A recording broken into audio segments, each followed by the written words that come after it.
So ఇది మా ఇంట్లో మేము వేయించుకోవాలనుకుంటున్నాం, లేకపోతే ఇంకొక ఆర్ట్ వేయించుకోవాలనుకుంటున్నాం అంటే ఎక్స్పాన్సివ్ ఎట్లా ఉండొచ్చు అంటారు? అది పూర్తిగా డిపెండ్స్ ఆన్ డీటెయిలింగ్ అండి.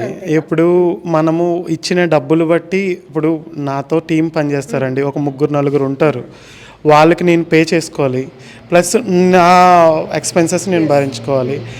అవన్నీ అయితేనే ఇప్పుడు ఒక 10 రోజులు పని చేయాలనుకోండి, ఫస్ట్ నేను సర్వైవ్ అవ్వాలి కదా, నేను చూసుకోవాలి కదా. అవన్నీ ఇప్పుడు నేను ఇంకొకలా ఉంటుంది, అదే అమౌంట్ మంచిగా ఇచ్చారనుకోండి, ఒక ఒక రేంజ్లో మనం చేయగలము, ఇంకా ఎక్కువే చేస్తాము. అదే అంటే నేను అంటుంది, ఎప్పుడైతే ఆర్ట్లో నాకు బార్గెనింగ్ ఉండడం అనేది కరెక్ట్ కాదనిపిస్తుందండి. ఎందుకంటే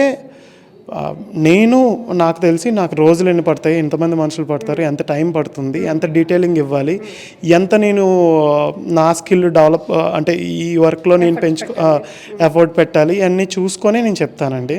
ఎక్కువ చెప్పను, తక్కువ చెప్తే నేను ఇబ్బంది పడతాను, ఎక్కువ చెప్తే చూసుకునే వాళ్ళు అంటే వాళ్ళు సాటిస్ఫై అవ్వరు.